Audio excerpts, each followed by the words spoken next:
It's grocery shopping time at Seafood City. Let's go!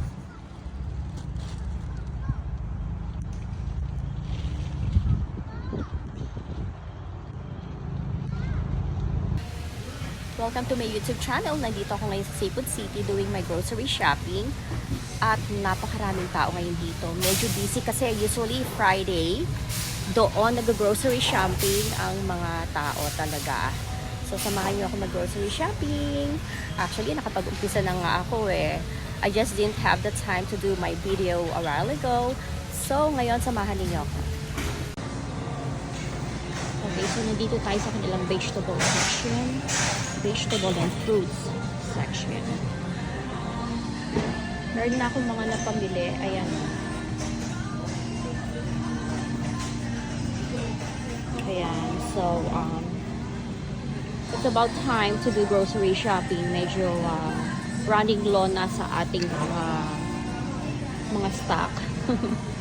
So, kailangan talagang mag-grocery shopping na. Okay, so I need to get itong tomato. Ang lalaki ng tomato dito, magulat kayo ha. $1.69 a pound. Okay, I need to get that. Okay, so ang onion nila is $1.59 a pound. Kailangan ko rin nito. Running low na rin sa ating stock ng mga onions. Pakita ko sa inyo itong jackfruit na to. Giant jackfruit naman talaga. Alam niyo kung magkano lang yan? 99 cents a pound. So, I'm not sure kung ilang pounds itong isang malaking-malaki na to. Probably 10 pounds. Pero, mura pa rin kasi 99 cents per pound. Kailangan din natin ng gabi dahil magluluto ako ng sinigang. Ang gabi nila ay $2.99 a pound. So, kukuha tayo nito. Okay, kukuha din tayo nitong bok choy for our sinigang. It's $4.19. Pero pipili tayo ng medyo maganda-ganda. Usually, ang binibili ko yung mga maliliit na bok choy. So, this one is $4.37. Pechay. Well, siguro pwede na rin to sa sinigang kasi wala akong makitang maliit na bok choy. Usually, yung maliit na bok choy ang aking ginagamit. Kukuha din tayo ng radish para sa ating sinigang. Ang radish ay $2.69 a pound. Okay, so itong isang maliit, pili lang tayo ng maliit kasi we actually don't need a lot. Okay, so let's see which one. I think I'll get this one. This is, oh shoot. Okay, so this is $4.76. Okay, $4.76. Ang okra nila ay $3.99. Masarap din to sa sinigang. So, kukuha tayo ng isa. Pero mukhang napagpilian na to. Kaya pipili tayo ng medyo maganda-ganda. Parang yung iba hindi na masyadong magandang tignan. Siyempre, kailangan yung medyo fresh pa rin. So, I think this one is better. Kuha na rin tayo ng cabbage kasi parang balak ko yatang magpansit. So, cabbage ay $99. 99 cents, I'm sorry. 99 cents, $99. That's too much. 99 cents per pound. So, kuha tayo ng isang cabbage na maliit-liit lang. At since magsisigang nga ako tomorrow, bibili na rin tayo ng lemon. Napakamahal ng lemon ngayon, $1.59 a pound. Okay, kasi hindi ako gumagamit ng mga preservatives, hindi ako gumagamit ng mga powder pagka nagluluto ako ng sinigang. Ang ginagamit ko talaga ay lemon. I-try nyo rin minsan po na magluto ng sinigang with lemon. Napakasarap at talaga namang maasim. Pero talagang kailangan marami talagang lemon. Kukuha na rin ako ng saging saba kasi parang balak ko yatang magturon this weekend. $1.49 a pound ang kanilang saging saba. Okay, pero magaganda naman ang itsura. Malalaki. Okay, so kuha tayo niyan. So ito pa ang ibang mga vegetables nila na naka-separate kasi siguro hindi na magkasya dun sa kanilang sa kabila. So nilagay nila rito. Wow, merong ano. Minsan talaga wala tong hirap hanapin ito ha. Itong patola, masarap to sa miswa. Bibili siguro ako nitong patola. Makapagluto ng miswa sa isang araw. Yan, patola. $3.20. Meron sila ditong orchids. Kailangan ko na talagang bumili ng orchids kasi yung nabili kong orchids, well, actually it lasted for about 4 months. Pero medyo nagda-dry na siya, so I need to buy a new orchids para sa aming living room. Wow, I'm surprised. $19.99 lang ang orchids kasi usually yung mga ganitong orchids, mga $25 to. So, I'll take this one. Okay, so ang kanilang pansit canton, sale yata, 2 for $1. Paborito nyo rin ba to? Pansit canton. Alam nyo bang, minsan niluluto ko to, no? I added some vegetables. At ipapakita ko rin sa inyo. I-share ko sa inyo kung paano ko ito lutuin.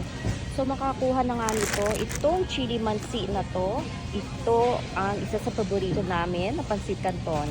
So, kukuha din tayo nito. So, meron pala nito na nasa package na 6 pieces ang laman. So, binalik ko yung mga kinuha ko. Kukuha tayo nito. 6 pieces ang laman nito. So, it's $2.89. Kukuha tayo niyan. Paborito ito ng lahat. Paminsan-minsan okay lang. Huwag lang madalas. Diba? Kasi actually it's not really healthy. Tatlo na siguro? Kasi sa Madami. sa mga preservatives nito, MSG, matawag dito MSG. Kita niyo yung mga parol na yan. Wow, meron lang nakalabas ng mga parol. Talagang gusto na talaga maging Pasko. Minamadali na talaga ang Pasko. So, $299. So, bali $300 ang isang ganyang parol. That one is made of kapis. So, napakaganda. Iba-ibang style niya. Pero, the same price. $300. Merong maganda doon sa banda doon. Oh, that's also $300. Pakita ko sa inyo ha. Ayun, meron doon. Dada! Teka, yung parol kasi. Yung video ko. Ito, oh. Ang ganda nito, oh. $300. Okay, wow, nice. Ganda. Ayan, so punta na kami sa counter ni Dada. Okay, so dito na kami sa counter. Dami kong biniling lemon for the sinigang. I think that's about 10 pieces of lemon. That lemon is really expensive, $1.59 a pound. Wow.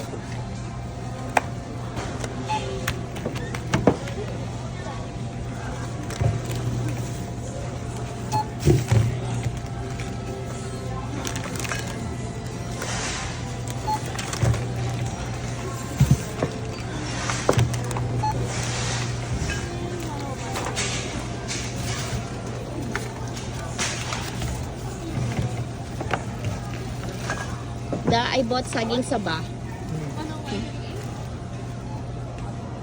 Your favorite.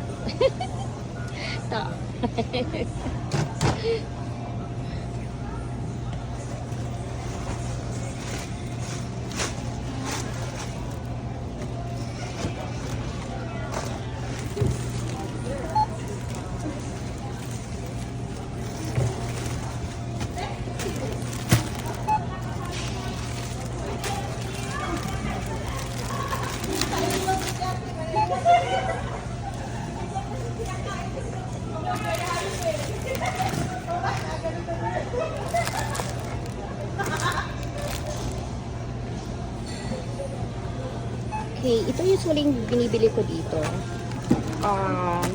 This is gourmet tuyo. Napakasarap niyang gourmet tuyo na yan. At syempre, hindi mawawala ang corned beef. Favorite natin na corned beef.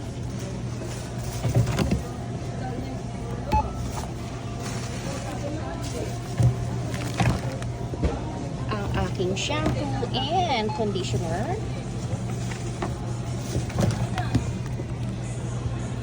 Ganda sa buhok yan.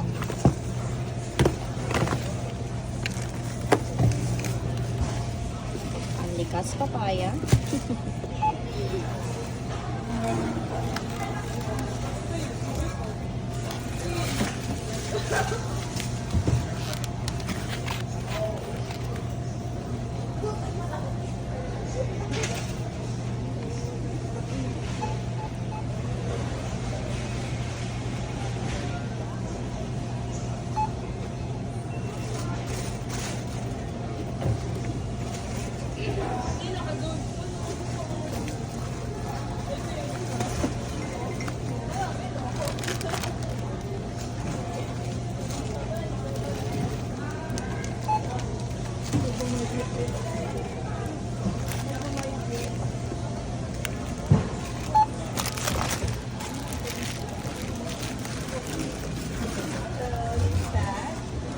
Dito meron din bakery sa loob ng Seafood City. Alam mo ang kagandahan po dito?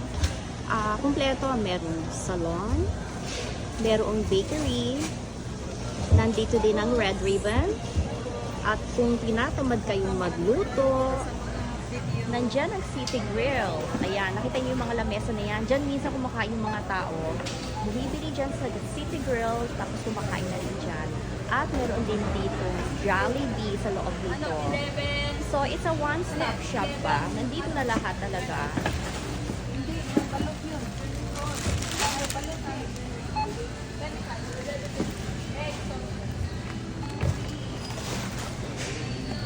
Tignan natin kung magkano ngayon ang ating pinamili.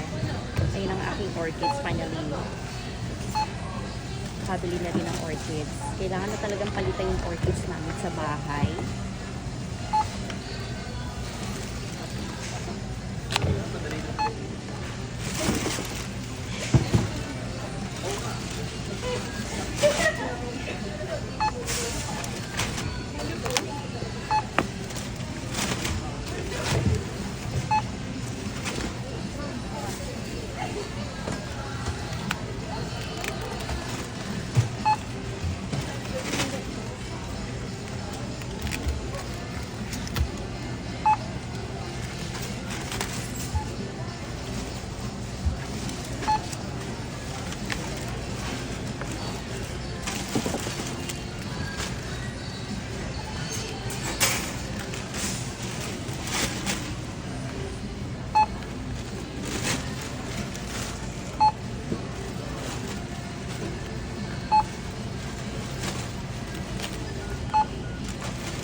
这个是这个open，不是这个，只有这个。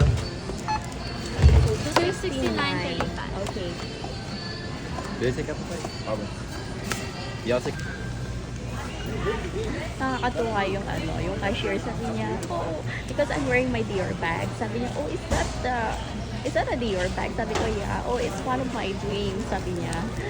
Nakakatuwa. She's very nice. Bata pa yung cashier. Most of the cashiers here are working student. Ito ang Jollibee pala, oh. Nandito ang Jollibee. Ang haba ng pila sa Jollibee. Pagka ganitong weekend, syempre, family time, ano? Ayan, ang haba ng pila. Where's Jollibee? It's so cute.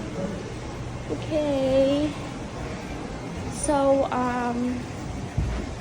natapos din ang aming grocery shopping ni Dada. And, wala nang pupuntahan. So, pauwi na kami.